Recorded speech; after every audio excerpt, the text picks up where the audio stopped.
1. I'm a 19-year-old female, and I was 18 at the time. This happened on the first week of June 2021, and I was recently incarcerated for a crime I didn't commit. I know that sounds pretty suspicious, but really, my now ex-best friend and roommate lied to the police. Police I called for her because of her friends and her actions toward me in my apartment. About what actually happened, saying things like, "She strangled me until I was unconscious," and "She's dangerous, she's on drugs," which was a lie because she was. A story for another time.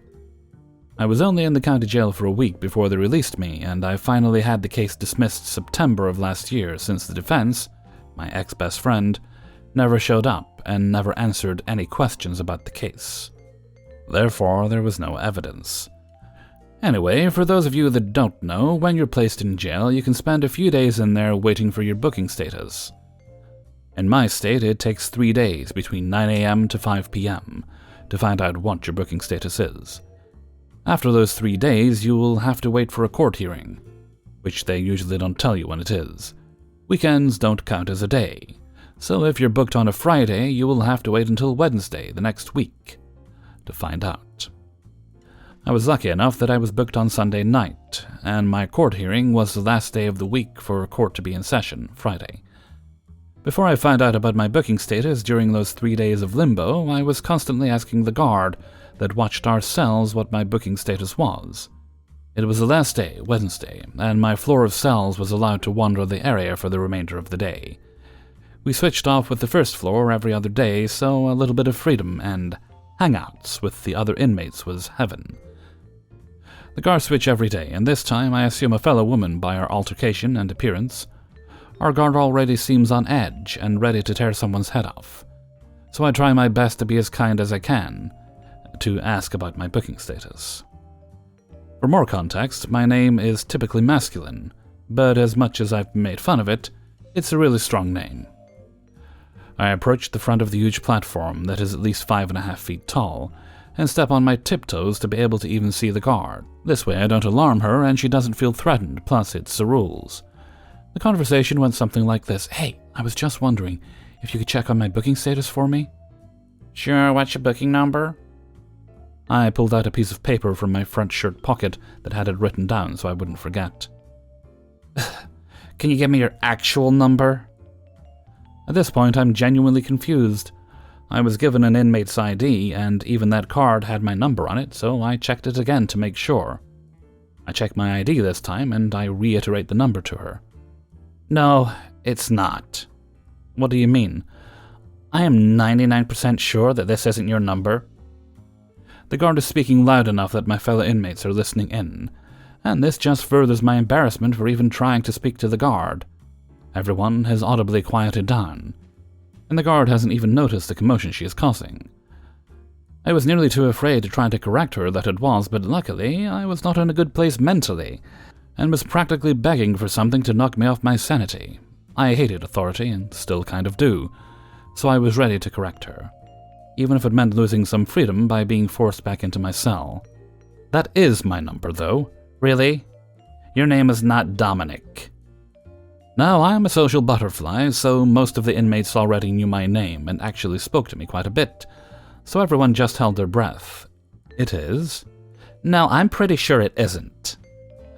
So I took my ID out of my pocket again and placed it on the counter in front of the guard. She quickly picked it up with a huff, and all of the inmates watched her face fall. You could tell she instantly regretted saying anything about my name. She quickly typed my number into the system again, and told me that my book status was still pending. I took my ID back and walked away with a smile. The inmates I spoke to the most were watching me walk away, trying to hold back laughter, and I'm pretty sure the guard said something about staying quiet after that exchange with me. I know this isn't the flashiest story, but it really goes to show that you shouldn't be judging names just from reading them. You never know. I've been referred to as a man, being told Mr. when greeted, in many court dates following my release, and I've never been offended, as they have all apologized. Never in my life had someone blatantly accused me of lying over my name in a serious setting. What would even be the point of making a joke about a name in the first place? And what did she think was my name anyway? It's not like my name was 100% masculine sounding. Does anything sound 100% masculine? Either, and is pronounced how it's spelled. Regardless, I still think of her entitlement here and there. It helps me remember that I should definitely strive to be better than people like that, and to stay open-minded. Just to let you know, when you get booked, they take photos of your face, so when she looked up my number, she should have seen it was me in the first place. Giving my ID is totally unnecessary, so this lady was being lazy and an asshole. Just for fun. It's not my fault she didn't ask for my ID in the first place, and she doesn't have to. I risked losing and forgetting about my ID by putting it on the counter. That's why you don't have to do that, because everyone forgets they put it up there, out of sight, out of mind. 2. This happened in the early 2000s. The guy whose story this is was an owner of an internet cafe I used to hang out at the time. After several years of no contact, the cafe owner's extended family offered reconciliation, so he got invited to family events again, like birthdays, hinting to bring expensive gifts. You get the picture. It was very clear they were in it for his money, but at least nobody came right out and asked him for cash. In late October or early November, the family mail started to include wish lists for Christmas. This included helpful links to online stores. Not only were the items already expensive, buying through the links provided was about 50% more expensive than buying from Amazon and the likes. Adding each list was a smartphone, but instead of buying through the links, the cafe owner used his business to buy from a wholesaler, then have an advertisement company print his company logo on them. That way he could deduct them from his taxes as advertisement expenses. The family didn't like that. His uncle flat out told him he was supposed to buy all the items in the lists and buy them through the links. Why, you ask? For one thing, the items would be shipped directly, and on top of it, they would get a commission, which was likely why the items were so expensive. His uncle didn't tell him the last part, of course. We found that out when taking a look at the website that held the wish lists. Now, a word about the way their family worked. All the family was CC'd. They simply added their pieces and then hit reply to all. For private conversations, they simply took the cafe owner's mail address off the list. His secondary address, they forgot and didn't associate with him. This way, he found out that he was supposed to be uninvited from family Christmas, once their little scam worked out. At this point, he vented to me and a couple of other patrons present at his internet cafe. One of the guys says something along the lines of, "Book yourself a nice holiday and send them postcards saying, 'Having a good time.'" But the cafe owner couldn't close down his cafe during the holidays, as that's when he made a big chunk of his profits. Nevertheless, the remark gave me an idea. One of my internet friends was a crew member on the supply flights to bases in the Antarctic, so he hatched a plan. My friend sent 30 to 40 postcards in a large envelope. Cafe owner and I, as well as some other patrons, filled them out by hand. Then they got sent back in the big envelope to my internet friend, who then put them into the regular mail from Amundsen Scott South Pole Station. Aside from the various pictures of the stations, often with polar lights overhead, there were pictures of the wildlife, mostly penguins, but also sea lions and all kinds of whales. The postcards arrived a few days before Christmas, and the family mail exploded. One remark stood out to me. "Cafe owner is wasting our money on a trip to Antarctica." All in all, they whipped each other into a frenzy, and then planned on confronting cafe owner at his cafe, and lay waste to the cafe if he didn't pay up.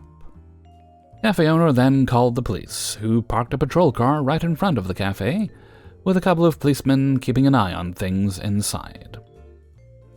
The scene that developed when the cafe owner's uncle arrived was almost comical. They tried to talk to him in private. He told them they can talk right in front of the police. The little scheme was revealed anyways, as not all the family are swine. Some even warned me. Later, every family member then suspected everyone else of being a snitch. They must have had a really Merry Christmas together. Also, one of the friends I sent a card to was over the moon. Not for the card itself, he was a stamp collector. Antarctica has their own stamps and postmarks. Territory of Antarctica. And those stamps were hard to come by, so I put him in contact with internet friend. 3. Here's the background. In 2003, I graduated from college with a BS degree in Telecom and Network Management, so I know a little bit about networking, computers, and other things in the computer world to be dangerous or helpful depending on the day. After graduating from college, the computer and networking job market all but dried up for a while. I had to take temp jobs where I can get them, till I finally landed a field tech job working as a full-time employee. I worked on, current at that time, major computer companies' desktops, laptops, and servers. I had to get an A+ and each computer company's certification for all their systems so I can fix them. This means in about 2 months I knew a few things more on hardware and software on the computer system and well, you know. While working at this company, I became good at my job. I mean really good. I was number 2 field tech in the whole company in the United States and number 1 in the Midwest. Here is where my story begins. I was getting started with my workday, going through all of the scheduled jobs for the day, finding delivered parts for each ticket. When my manager called me into his office, I walked into his office thinking I might have done something wrong. Nope. It was a phone meeting with one of the clients, talking about a customer that has been giving them problems. They have sent her 2 replacement desktops, and she is still having issues getting onto the internet. She is blaming the computer and the provider because this all worked before. She had to get a new computer and DSL line, and she was wanting her dial-up and old computer back, but is stuck with the new stuff. But in this time, DSL, before cable modems, was still a big thing and dial-up is all but dead. RIP dial-up. It served us well. I agreed to do this since I know computers and networks, and the client was happy with my work and wanted me to do this call for them. When it was done, they wanted a full report on what I did to fix the problem or not fix the problem. The meeting was done, and my manager had me follow him to grab the parts that they sent to get this issue resolved. I was thinking maybe a motherboard, RAM, and networking card. Nope, I got a motherboard, power supply, processor chip, RAM, extended video card, cooling fan, network card, hard drive, floppy drive, CD-ROM drive, and CDs to install an operating system and drivers. Minus a desktop case, I have a complete computer. Now the fun part, I had to inventory all the parts and then I decided to call the customer. Moo.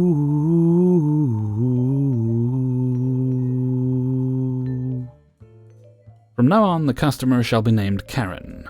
The following conversation of what she said, I might be missing or adding something, it was a long time ago, but this was the gist of it. Hello? Good morning, my name is OP. I am with the client company. I have a ticket here to fix your... About gosh darn time. Kids, she didn't say gosh darn. I kindly reply. Yes, I see here you want me there this afternoon. No, I said I would like you here after 1 p.m. I have an appointment I have to take care of. My time is important. Again, I'm slowly forming words to be kind and polite. Okay, I will set up a time at about 1:30 p.m. today. I will call you before I head to your house and when I am close to your home. Better get this fixed. None of your so-called techs have gotten it right so far. She hangs up. Oh joy! This is going to be a fun afternoon. Now, one of my best skills is being able to put up with customers of all kinds.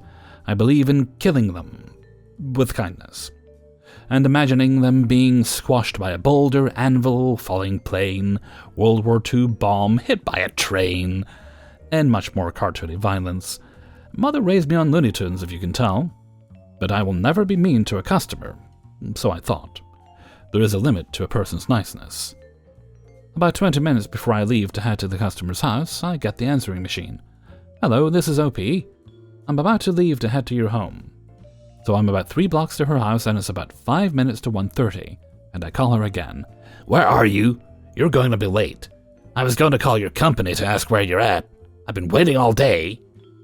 People, I'm not even late. I called her, made the appointment time, then called her to let her know I was on my way.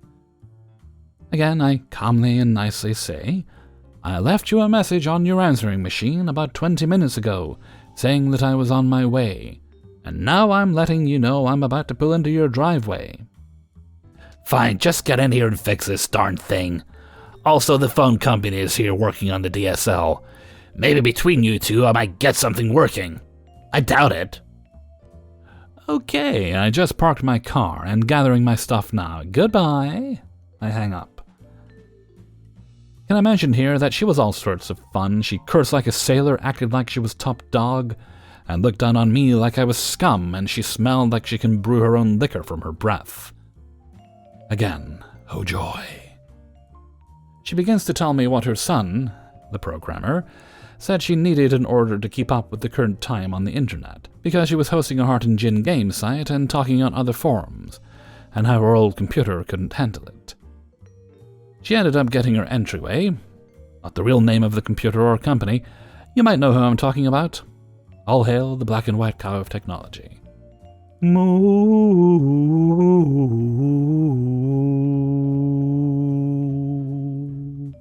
As we walked into her office, I see the 2 computers that she sent before, that didn't work next to the wall by the door covered in dust.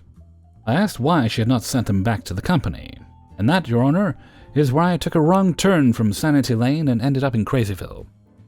I know their game. They sent me the broken computer. I call to complain that it's broken. They tell me they're going to send me a new one, but they want me to send them back the old one first. And that is when they close up shop, take my money, and I'm left high and dry. No money and no computer. Plus, I'm not going to spend my money on shipping those pieces of crap. And that, my friends, is when I decided to step out to my car. Because I forgot. Wink, wink. My special tool to help check the computer internet processing. There is no tool like that. I went out to call my manager to confirm all this. He confirmed that she is indeed holding those desktops for ransom until she gets a working one. At this point, I should break this down to you. 1, the company always sends the new PC to them first. 2, the box that they send the replacement computer to comes with a shipping label for you to ship back the broken one, so you never have to pay for shipping. 3, they had at that time a good reputation, plus they were all over TV, billboard, and radio. 4, there was no way they were going to steal her money and close up shop. I go back in and said I forgot the tool, but I think I can still fix the issue. I look at the telecom guys and they give me a look of, get out now, while you still can. These poor guys. One was at the side of the house where the DSL came in, and the other was in the room with me, checking the line coming in. They are finding nothing. Karen is telling them they cannot leave this till it's sorted out, and she has talked to their manager and they are staying. So there I was in the house of insanity. I had no choice but to go in and look at this beast. I mean the computer, not Karen. I was thinking it through. I stepped up to the computer. One of the telecom guys is watching me. It boots to the desktop screen. I look and sure enough, no connection. I check the back where you plug in for the network, and there are no lights flashing for internet connectivity. I then go into settings for the network and dial-up connection, and there, boys and girls, I see it. Local area network, LAN, not showing any connection, as though it was turned off. First thought was, this can't be right, this shouldn't be like this. I right-clicked, and there was my answer. I asked the Karen, when you got this computer, did you do anything to the settings? No, I don't know anything about those things. Did your son help you set this up? No, he lives in another town, 2 hours from here. Why am I not surprised? Well, I found the problem then. The LAN has been disabled. To tell people who don't know, if you disable the LAN on your computer, you are basically stopping your computer from accessing the network and internet. The only way of doing this is by going into the settings on the computer folder, right-click on LAN, and click Disable. I now know something is up. Here is where the real fun begins. The telecom, upon hearing this, asked me if I was sure. I had him come over and showed him. I right-click and re-enable the LAN, and behold! Like the clouds parting the sky to show the sun, I give you the internet. Moo.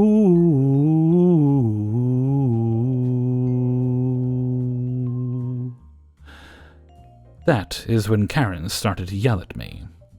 You're a stupid person. You don't know what you're talking about. Since I have DSL, I don't need LAN. My son, the programmer, told me so. He went to college and has a degree. You should be ashamed of yourself for not knowing how this stuff works. That's when I turned on my nice, polite self and told her the following. Listen here. I have a degree in networking, several certificates that your son, the programmer, does not have. I have pride in what I do. I am one of the best in my company. This is why I am here. Now you are fixed. These two guys are going to join me and leave. The telecom guys told me they couldn't yet. Since she wasted their time and the problem was not on their end, they were authorized to charge her for the time they were working on the DSL line. I've been told they've been coming here back and forth for 2 days, a total of 10 hours. I know that is not cheap, several thousands of dollars if I remember right. She is going to be charged for their time. Her face went white and started to stutter a little. You think this was the end? Nope. You've not heard the cry of the wild of Karen. I want to talk to your manager. Boys and girls, I got the wild Karen cry. As soon as I got both desktops packed up and ready to leave the house and to my car, Karen cries out to me. I'm going to call your manager and tell him how you didn't help me, that you don't know what you're doing and how my son knows more than you do. I looked straight at her and gave her my company card with the client's number in the back and said, go ahead. I'm about to do a full report on this and let them know that you or your son, the programmer, disabled the network connection and why the other two computers don't work. Better yet, how about I call them and set up a conference call with them right now? Then I boot up the other two computers and see if their network connection has been disabled as well. Then make a recommendation that they cancel support for you since you have such a savvy son to fix all of your computer needs. Any which way, I am done with this call, and I am going home for the rest of the day. Before I left, I talked to the two telecom techs, gave them my number if their manager had any questions on what I have done. When I called the client and explained what I found, what she said, that they were going to scam her out of her money and close up shop, and how she insulted all of us because her son, the programmer, knew more than us. They happily called her to inform her that her warranty is valid, but they will not be sending her any more desktops or on-site techs. Any and all issues will have to be shipped to them, and they will get to it in order in which it was received. In the tech department terms, this means we will get to it when we want to, and anything else that comes up, no matter what it is, will push your repair to the back of the line till close to shipping back date, if you are lucky. I told my manager about this the next day. He just shook his head. Said if she calls, he will get back to her in the order of which her call was received. Maybe. Never did hear back from her. The other techs in the office heard about the ticket, and every once in a while, I will get a call from them asking me, since they have DSL, should they disable the LAN. 4. I work in the Department of Education in a theater in Europe. My department runs various workshops, including some for groups of children who come to visit us. One day a school group came from a town far away from us, a few hours' drive. One of our tutors started workshops with the students. The teacher looking after the group came to our office. He wanted to settle the payment for the classes. He also had a few questions. So we invited him to sit comfortably at the desk. We even offered some coffee or tea. The teacher was polite. He praised our workshops, which were still going on in the room next door. Then he asked if we had any books about theatrical education, as it is a topic that interests him a lot. We said of course, and we showed him our collection, which literally took up the entire cabinet in our room. The man became really interested. He started browsing the books, asking which we recommended. We told him about some of the most interesting things. He asked if he could borrow these books from us. We said that we were sorry, but that is not really an option. His school is far away. It would be difficult for us to contact them to pick up our books. Besides, we are not in the habit of renting books to people. His behavior changed immediately. He repeated once again that he would like to borrow the books that we have indicated as the most interesting. We repeated that unfortunately there is no such option. The teacher got even more angry. He began to raise his voice. He told us that, as a theater, we are a public institution, and our job is to act for the community. And if he comes to us and pays for our classes and workshops, we have a duty to help him when he asks us to do so. We try to explain to him that this is not a library. We do not run a book rental. Besides, although we are registered as a municipal organization, it does not mean that we have to carry out all orders of our recipients. We have our educational offer, and we encourage you to use it, but unfortunately, we cannot support you with our books. He didn't like it at all. He said contemptuously that nothing here in the theater belongs to us, that it's all a public good, and that we should make the books available to him immediately. I was already angry with him, so I answered, "Please, sir, these books are not the property of the theatre, but our own privately collected collection that has been helping us to develop our skills for years. These are the private books that we keep in our office space. It is not part of any exhibition. You asked us if we had any books, so we gladly showed you what we use when preparing for the classes. We can send you a list of the most interesting items to rent in your area or buy in the bookstore, but we don't share the books themselves." It might seem like it's over, but no. The guy asked if he could look through these books in our office then. I replied that it was okay, but I would like to ask him to hurry up because his group, his students, will soon finish their workshops and will go to see the theatre. As their guardian, he should be present with them. The teacher nodded, made a gesture with his hand as if he were telling me, "Come on, go away," and then started flipping through one of the books at the desk. I didn't feel like arguing with him. There was another friend of mine in the room, so I was not afraid to leave him there. I went to see how the workshops were going. I came back after about 10 minutes to invite him to visit the main stage, as the group was going forward. Imagine my surprise when I found our visitor at our corporate photocopier, which was located elsewhere in the office, in the corridor. The guy started copying the entire book in full color. He asked no one, but he was behaving so confidently that the other staff thought that someone apparently let him do it. I went up to him and said, "Sir, please stop copying. This is not a copy shop. You do not have our consent to use our office equipment." The guy turned red with anger. He started screaming, "What? Maybe you will tell me now that photocopy machines belong to your private collection, huh? This is a public space, and I, as a citizen, have the right to use whatever I want." "No, sir," I replied. "You have no right. This equipment was purchased with the theatre funds and is used for our office work only. So is toner and paper. And you must join the group now, because you are the legal guardian of these children during their trip, and you must get back to your duties." The teacher did not give up. "I'll call the city, and I want you to be fired. You're going to be out of here." "No," I replied, "because the city is not our employer. The theatre does not belong to the city, but functions within its area. And I can assure you that my boss would never agree to outsiders entering our offices when and how they want, and using our equipment, and making it difficult for our other people to work. Please go back to your group immediately, or I'll call for our security." "Fine!" exclaimed the teacher, and he started to leave. "Sir," I called after him. "What?" he replied angrily. "Book. Please leave this book." The teacher angrily threw the book on the ground and left. Then I heard that in front of the students he said that he would never return to this terrible place. And guess what? I'm very happy about it. 5. I, 21-year-old and male, have an older brother, Dave, that has always been a jerk to me. There's only a 1-year gap between us, but he liked to beat me up when we were kids, and he always acted like anything that was mine was also his. He was also somewhat the golden child, which made me miserable. So no surprise I moved out at 18. My uncle is now a retired police officer, and he took me in after I left home. He even hooked me up with a decommissioned Crown Vic. I absolutely love that car. I don't know why, but Dave hated the fact that I had that car.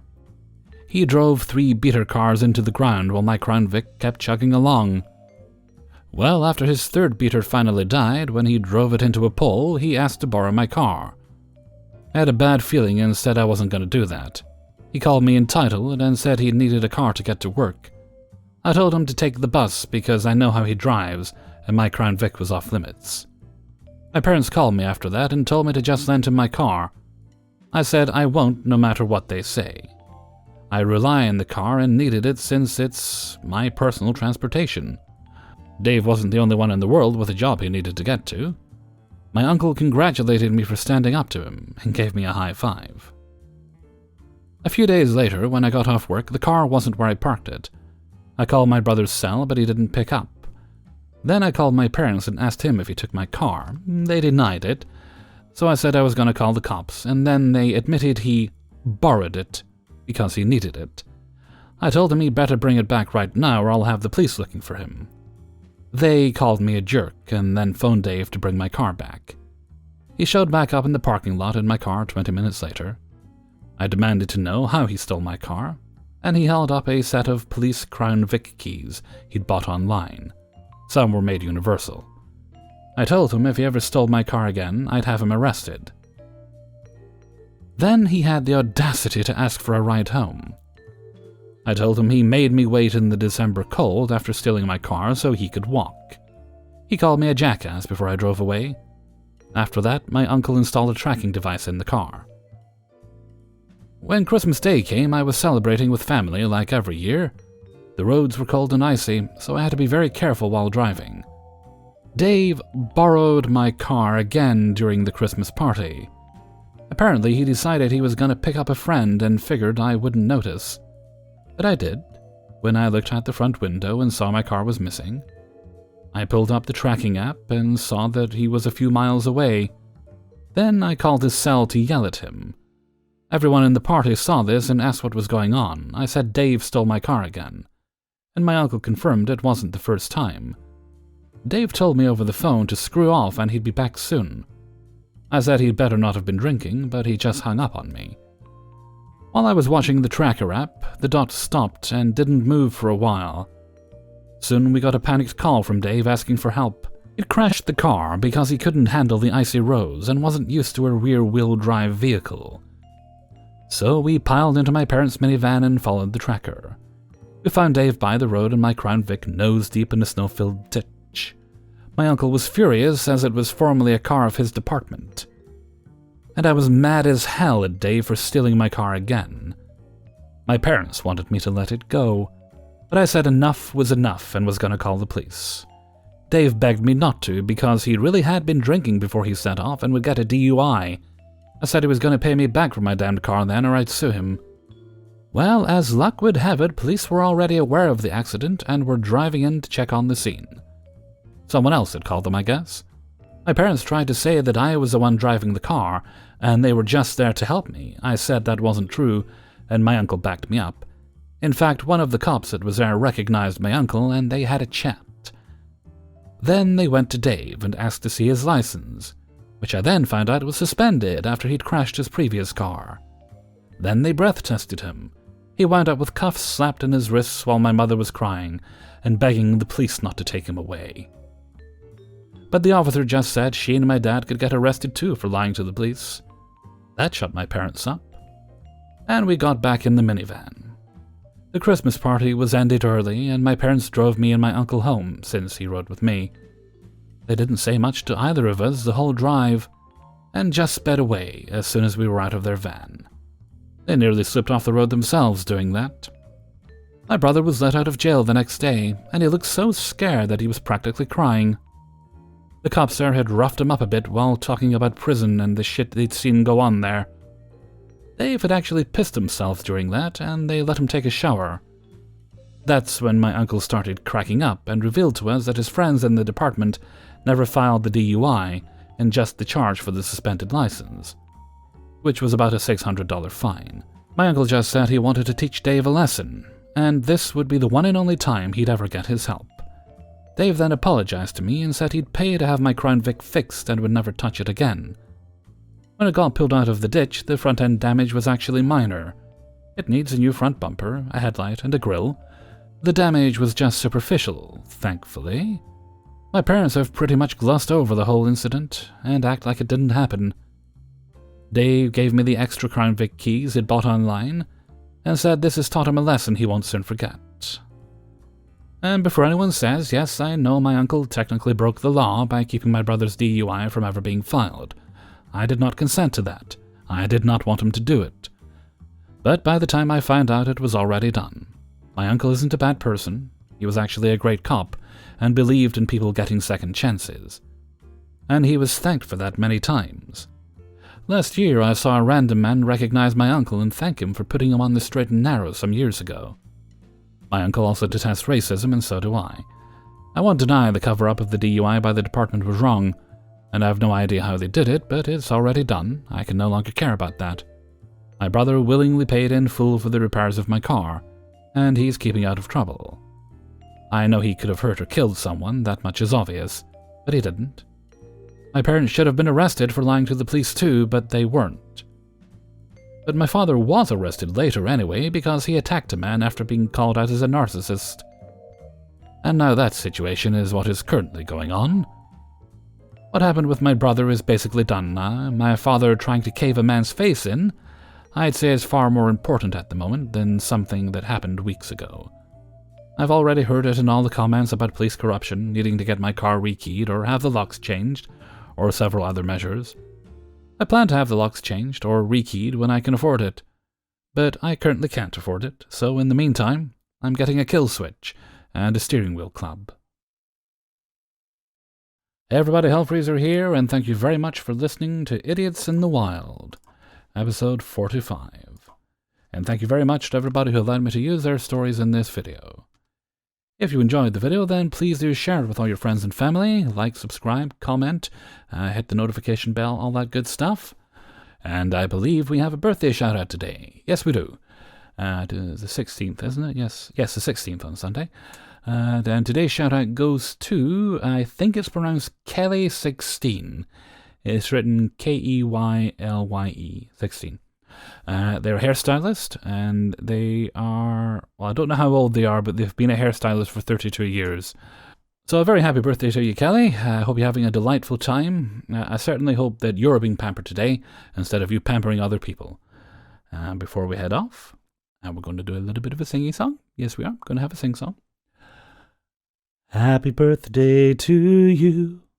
Happy birthday to you. Happy birthday, dear Kelly. Happy birthday to you. All right, and I think we're going to wrap things up there for now. So until next time, thank you very much for listening, and take very good care of yourself.